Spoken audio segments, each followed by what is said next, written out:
delighted and excited and honored on this episode to be talking with someone who's been creating in comics for a while. I dare say a comics legend. Can I use the word legend? Am I allowed to do that? Um, Sure. I get, legend means, you're all washed up and you're done. But, I'll accept it because I know you didn't quite mean it in that fashion. Exactly, exactly. That would not be the appropriate word because you're creating, you're expanding the world of comics, and of course the person that I'm talking with is author editor Tom DeFalco. May I call you Tom? Is that okay? Yeah, sure. All right. Well, thanks very Well, much. most Um, people do. yes, yes. Mo Most people call me Jason. There are a few people that probably call me different names because I am a high school English teacher, so I'm sure there are nicknames out there. But nevertheless, glad to have you on the show and glad to talk about comics and the world of creating. And as I mentioned, I'm a teacher, and so the show tends to take kind of a literacy focus. And so we might just start there to talk a little bit about how you approach kind of the writing side of comics and what that's like for you. Um, the I am, I guess I refer to myself as an anal retentive structurist. And anybody tells you about writing, they always say structure, structure, structure. Hmm. And Hmm. I'm going to add structure. Right? Um, and I the way I approach writing sometimes is, I have a theme that I want to discuss, and sometimes I have no ideas whatsoever. Hmm. Hmm. And when I have no ideas whatsoever, I just sit at the keyboard and just start typing, and eventually an idea will pop up, Yeah. and then I will explore that idea, and then eventually I'll discover that, hey, I know a story. There's a story here. Um, and then I explore that story and then go back and throw out everything that doesn't fit the story and the theme. Yeah. Yeah. Um, I've always said the difference between there are many differences between amateurs and professionals, and one of the differences is in a professional is that, you know I get to write some, to me, fascinating scenes. Hmm. But if they don't fit the story, I also get to throw them out. Yeah. Yeah. Um, and when you are a professional writer, you have to know what to throw out, Mm. and you have to be ruthless and throw out everything that doesn't fit your theme and your structure, which is hard for amateurs because they love everything they do, Right. and unlike professionals who hate everything we do because it's just not good enough. um, so I always advise people that, um, when you sit down to write, don't try to write finished copy. Hmm. And my, uh, I always come up with something which I call a scratch draft. It's not even a first draft, and it's barely in English. And that's when I kind of goof around to try to find out, do I have a story here? And then if I discover the story, that's when I do my first draft. And the first draft isn't in much better English than the scratch draft. Hmm. Um, because polished copy is for when you're polishing. It's not when you're starting. Because that's something that ends up destroying most writers because they do these two or three, two, three, 5, 20 pages of polished copy, and then they don't know where to go. Yeah. Yeah. Um, as a devout coward, I always know where I'm going before I even start, uh, to do the actual writing. I know how this story is supposed to end. Hmm. I'm perfectly happy that in the course of the story, if a different ending suggests itself, I'll explore that. And if it doesn't work, I'll toss it out. Sometimes you find yourself in a position where you're working on something, and you look at it and you go, "Oh no, I took a wrong turn." I have to throw out the last 50 pages that I did. Oh no. And but that, that's the biz. Yeah, yeah. It, Now, do you take those 50 pages and put them somewhere else in case, or are they in the garbage pile? Are they gone forever? uh, sometimes I lie to myself and I, copy them and I put them someplace else saying, oh, I'll use them some other time. Hmm, hmm. But I know it's a lie because if you're writing correctly, everything has to be germane to that particular story. So Hmm. those scenes that I crafted for this story, they're never going to fit into another story, and I know that. But I lie to myself and say, yeah, I'm going to keep them. Yeah. Um, I think the best advice I can say to anyone who wants to write, comics or anything else, is be a writer first, Hmm, and a guy who does comics second or third down the list. hmm, hmm. When I started out, I started in newspaper work. I wrote reviews. You know, I even got to fill in for the restaurant critic Oh, there uh, you go. There you go. one time, the Broke Gourmet. When I first, one of my early assignments um, is they assigned me to go to a flower show. And at the time, I knew nothing about flowers. Hmm, Now I know less than nothing. So I went there and I asked a whole lot of questions at the flower show because I didn't know anything. So I had to just hmm, keep asking questions. I always remember I turned in like I don't remember, it was a 3 or 4 page article. And the editor looked at it and said, oh, you did good work, kid. You did good work. And the next day in the newspaper, there was like a 3 paragraph total of my articles, you know, but I Yeah. got paid. So that was, I got paid, I got published. I didn't get a byline on that one, and nor did I deserve one. But um, I think it's very important to be a writer first, somebody who does a bunch of different things. These days, the people who are coming into comics are former television writers, former novelists. Hmm, hmm. So they started out other places, um, and then they come to comics because they think comics will be easier. Oh, oh, oh. Anyway, you know, uh, I've beaten that dead horse. So So there are challenges, is what you're saying. there are challenges in any kind of creative field, and Hmm, and and really most things, most fields are creative. People often look at me and say, "Man, I wish I could be creative like you." And I turn and I say, "You're an accountant. If you're hmm. not creative, you're useless to everybody." If you're a lawyer, if you're not creative, you're useless to everybody. Creativity is just the ability to solve problems. In my case, it's story problems, which are meaningless problems.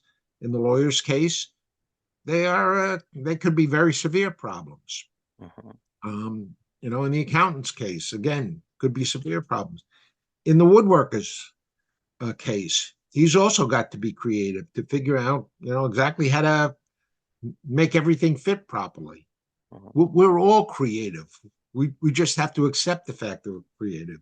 Creative is just solving problems, And embrace your creativity. and go with what you love.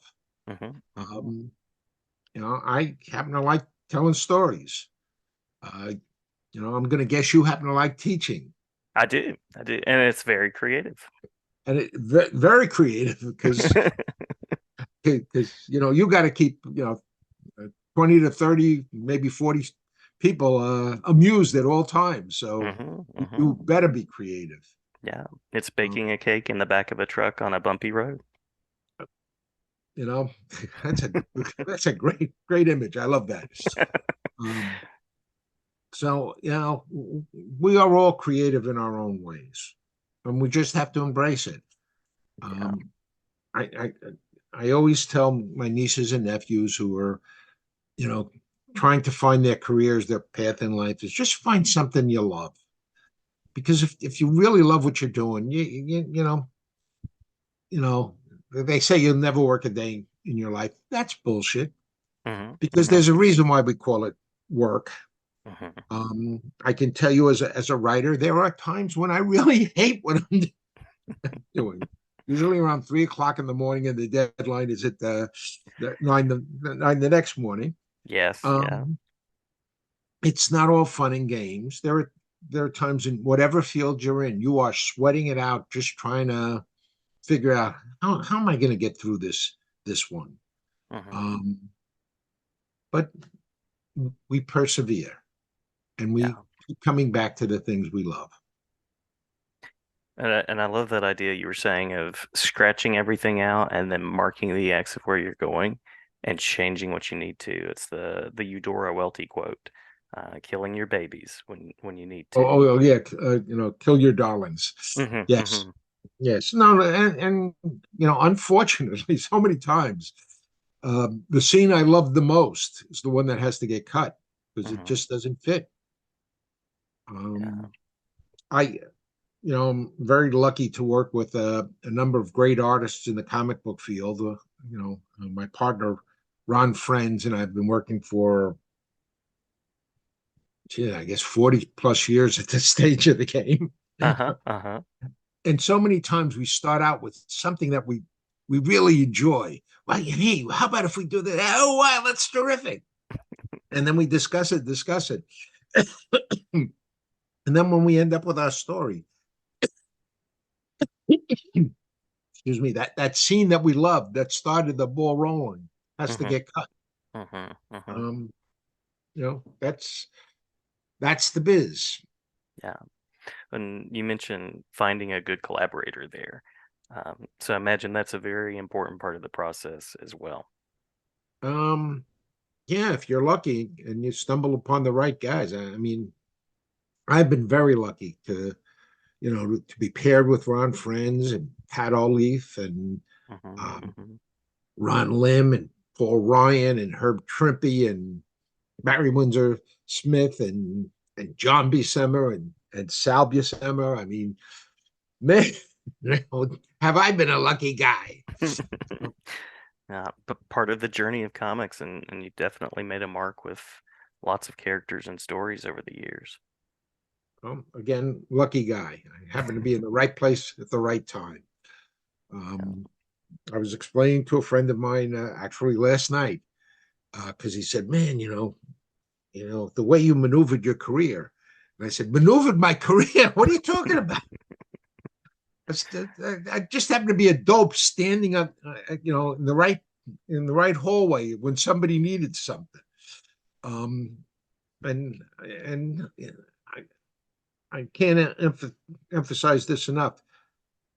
You can have talent, you can work hard, you can prepare, um, but you also need a certain amount of luck. You have to be standing there when somebody needs something, and uh, and if you're lucky enough to be standing there when they need somebody, you're golden and you look smart. Um, Right, right. yeah. Um, and if if the cards don't go your way, the luck doesn't go your way, eh, it might not work out.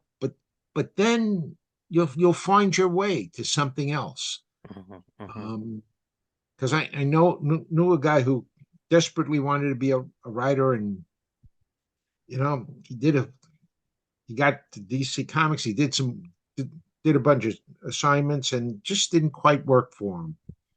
And then he went to teaching, and Hmm. he was a brilliant teacher about writing. He Hmm. understood he understood all the basics and all the philosophies. He explained to me a lot of things that we were doing that I didn't realize I was doing them, but they were coming instinctively to me. But Hmm. he explained it to other people, and I thought, boy, this guy is a great, great teacher. And he realized, hey, he loved teaching. So Yeah, I looked and thought, hey, it worked out for you failing as a writer, yeah, um, yeah. because you never would have found what you really loved. Hmm. Uh, and you know, and I often talk to comic book fans who say, "Man, I want a job like you," and I think, do you know what my job really entails? My job is locking myself in a room for 8 to 12 hours a day by Hmm. myself. And yes, I get to be creative. I get to live in other worlds. I get to, you know, write silly dialogue for goofy characters and just have a blast for myself. But I think so many of them think of my job as sitting at a convention table, mocking my fellow peers and signing autographs. Hmm. Hmm. Yeah, that happens maybe 10 days out of the entire year. Uh-huh. Uh-huh. Yeah. Um, but if you don't like solitude and you can't, lock yourself in a room by yourself for, like I say, 8 to 10 hours a day, and I'm being conservative there. Hmm. There Hmm. have been times when it's been a lot more than 10 hours a day. Um, if you don't like that, you know, this may not be the field for you, Yeah. which is okay. You'll find the field for you. Yeah. And overcoming that fear of the blank page, you have to look at the computer screen a lot, I imagine. Yeah, that's why I like I said, that's why I have scratch dresses. I just start typing, Hmm. coming Hmm. up with things. Um, yeah, pencilers and writers. We're the only two guys in the comic book field that face that blank page. Hmm. Yeah. And that blank page can be terrifying to some people and can paralyze them. One of the better writers I know cannot face the blank page. He Hmm. always needs somebody else to put something else down and before he can sit down and write.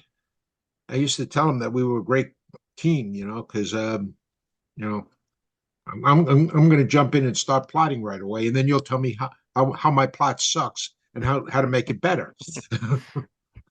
And then we'll rocking and rolling. Hmm. Um, Hmm.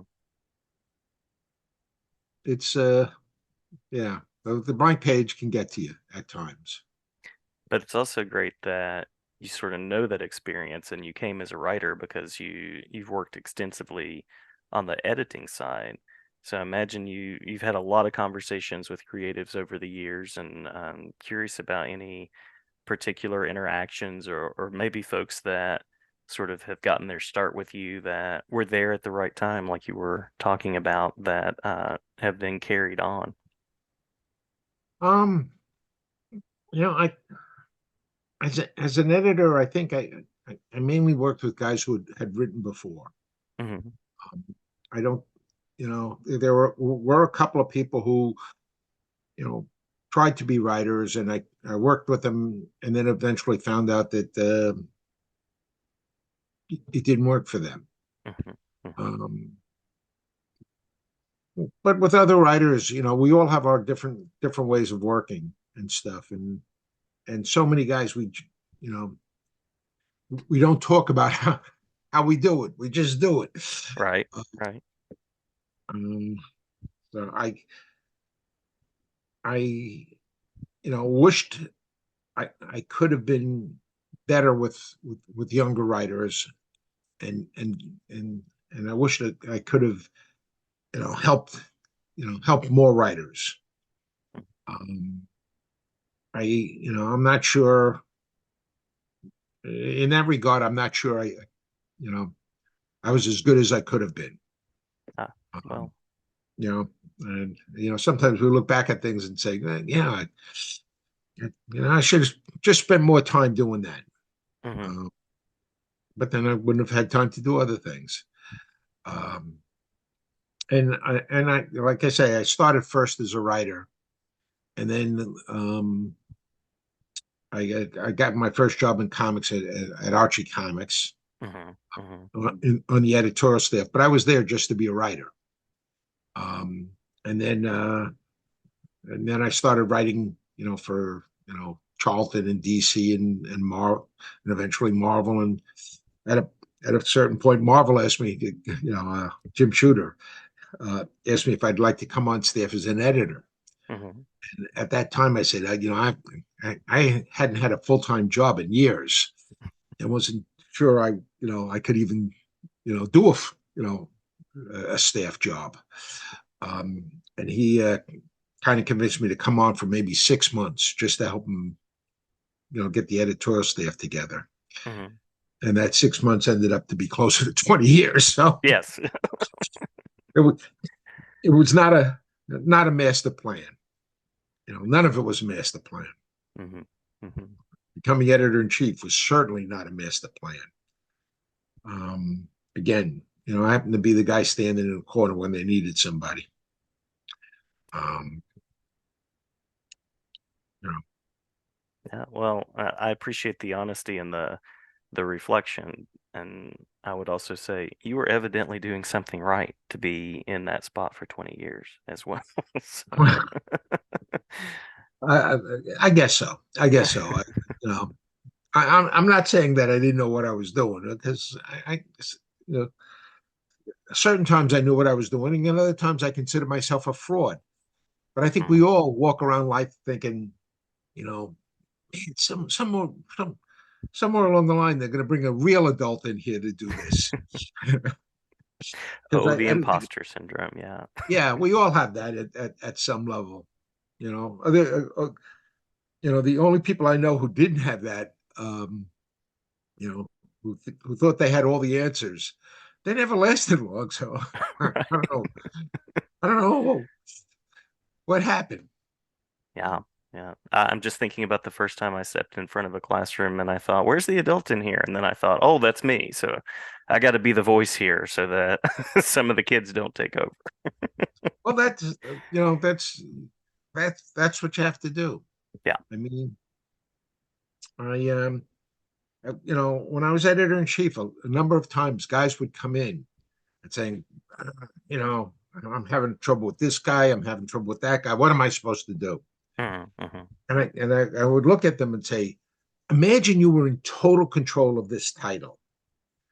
Um, and imagine you could have any creative guy you wanted to write this book. Who would you want to write it?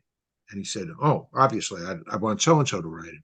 Hmm. Hmm. And I'd say, and what would you do with the current writer? Well, I'd tell him it just wasn't working. And I'd say, well, congratulations, you are in total charge of this book. Do what you want to do. Hmm. And they'd walk out thinking, oh, man, Tom solved my problem. And I'm thinking, no, I didn't. You solved your problem. Oh, Yeah. I was just the guy saying, hey, you got the power to fix this. Fix it. Uh-huh. Fix it Uh-huh. the way you want to fix it. Yeah. Asking And the right questions. you know, again, no great brain on my part. I was just stumbling through. Well, you've currently come back around to the world of Secret Wars and Battle World.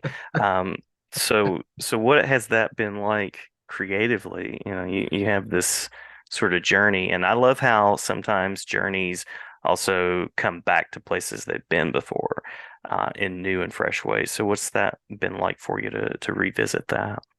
that that was a crazy thing because they got in touch with me and they said we want you to do a sequel to Secret Wars, and I said there already was a sequel to Secret Wars Hmm. Hmm. called Secret Wars 2. And they said, no, we want you to do an untold story there. And I said, you're kidding. And they said, no, we really want you to do an untold tale connected to Secret Wars.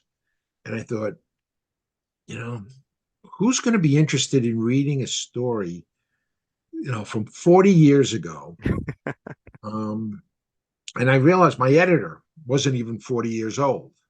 So he wasn't even born at the time that the first sequel. And I said, um, how do you do a story from 40 years, connected to something 40 years ago? You got to find some place to do an untold tale and yet make it relevant for readers today. Hmm. And I thought that's ridiculous. That you know, you can't do that. And then that naturally, as soon as I say you can't do that, or how do you do that, I figured, how do you do that? So I had to Hmm. sit down and come up with something. Um, and I was very lucky they got Pat Olliffe to draw it. Um, and I thought, poor Pat Olliffe, he had to suffer through Spider Girl with me. Now they're going to stick him again. Um, and I thought, you know what? And I'm talking to Pat, and we came up with something which, not to sound immodest or something, but I believe we've sown some seeds so Hmm. that 40 years from now, somebody can look at this and saying, wait a minute, look at this. Look at these. There's some new characters here that Hmm. haven't been fully explored, and we can do a sequel to this 40 years Yeah. from now. And it won't be my problem. Um, uh, one of my former editors called me up and said, "Hey, I just read your first Secret Wars." He said you expanded the universe. This Hmm. is it. And I doubt anybody reading this is going to realize it for a while, unless it takes them, unless you really blatantly come out and say something about it. And I'm thinking, no, I'm not going to blatantly come out. Either they'll see it or they won't see it. Hmm. Hmm. But you know, I was very happy with the way things turned out. Um, it is you know a hoo-ha adventure. Hmm. I I can't pretend to be anything but an old fart because I find a lot of comic books today to be too slow moving for me. Hmm. Yeah. Um, I think that I say to guys all the time, look at the rest of the rest of popular media. Everything is speeding up, except for comics, which is slowing down. Hmm.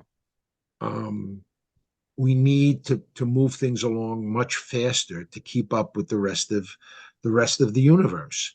And guys often say to me, "What are you talking about? Where do you get these things from?" And I say, "Go to a movie, Hmm. any movie, any type of movie. If it's an adventure movie, within the first minute, something big happens. Yep. If it's a romantic movie, something heartbreaking happens.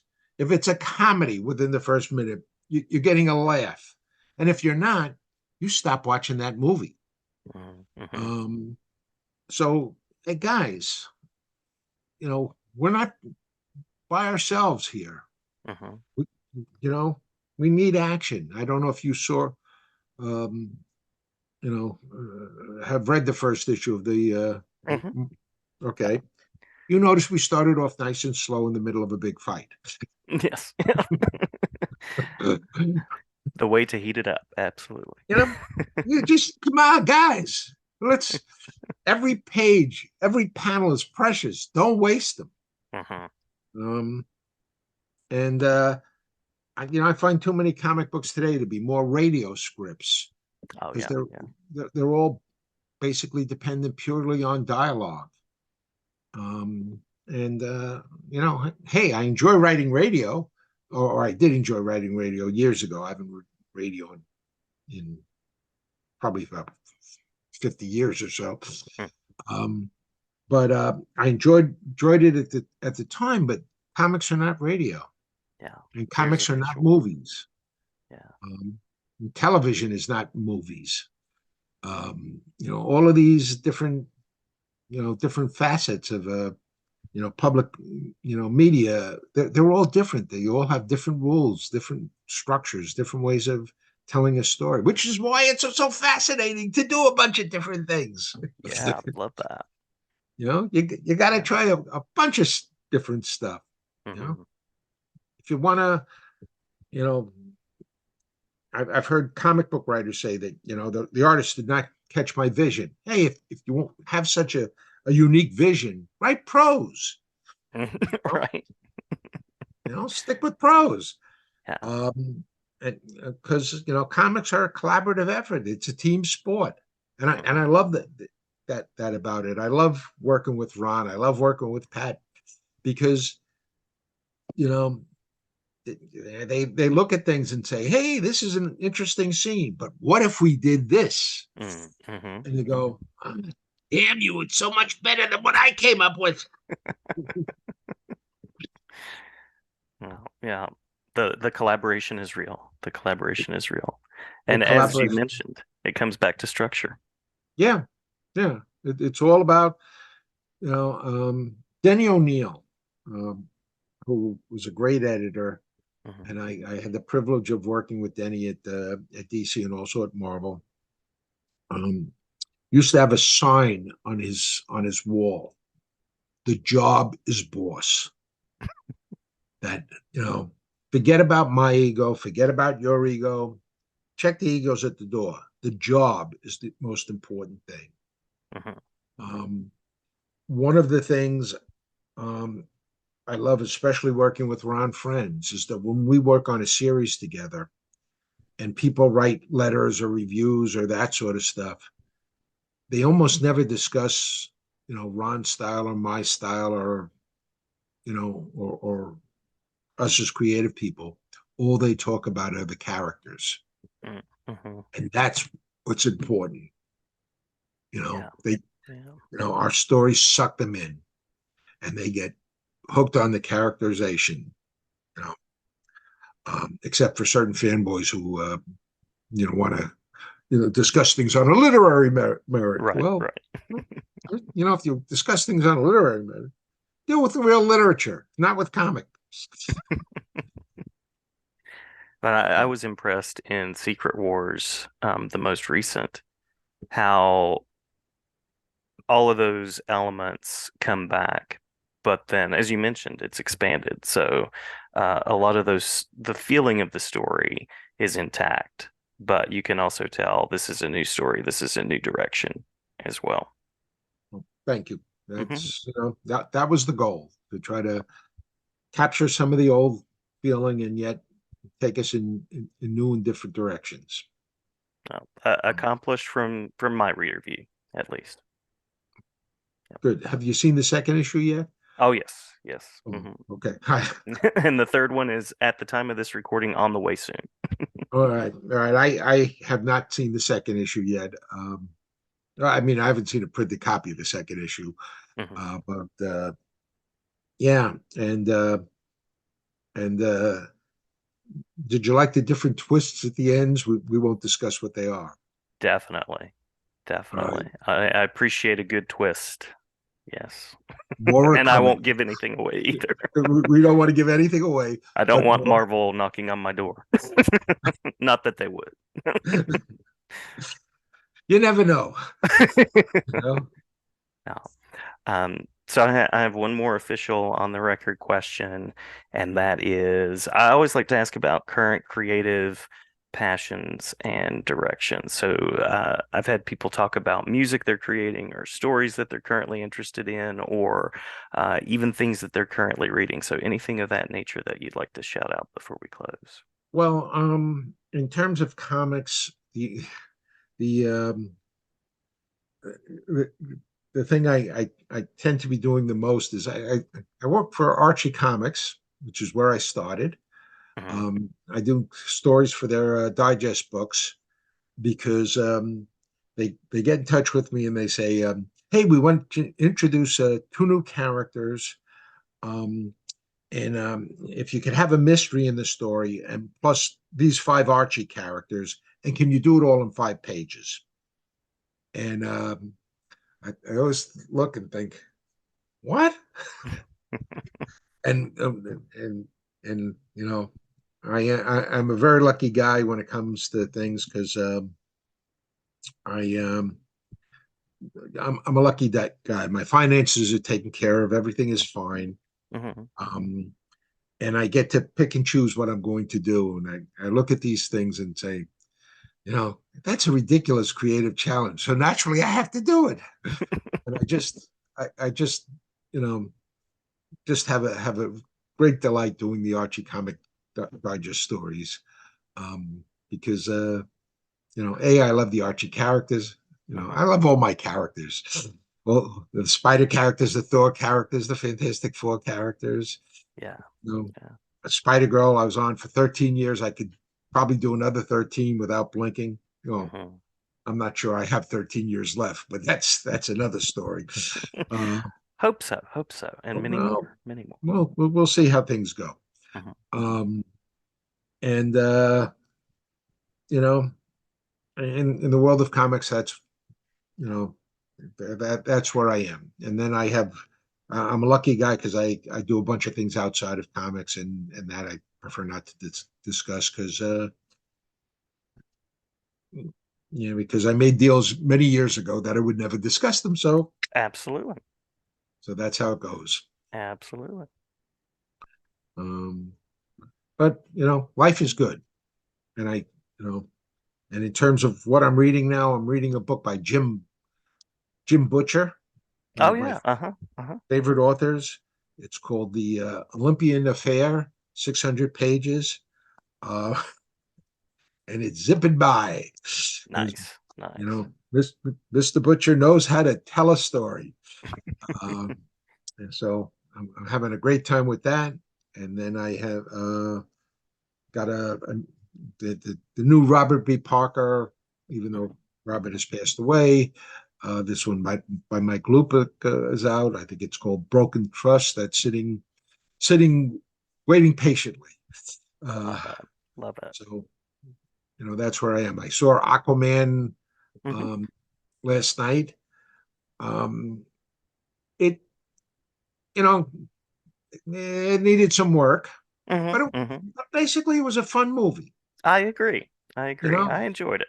Yeah. you know. I didn't I like. expect Schindler's List. I got Aquaman. It was good. I Yeah, enjoyed it. well, yeah, and so I saw that. I also saw the Marvels. I thought the Marvels was a lot of fun. It I was. can't Yeah. can't understand all the negativity about it. I thought that film was terrific. Yeah. Um, and I really like the Blue Beetle film. Hmm. Same. Same.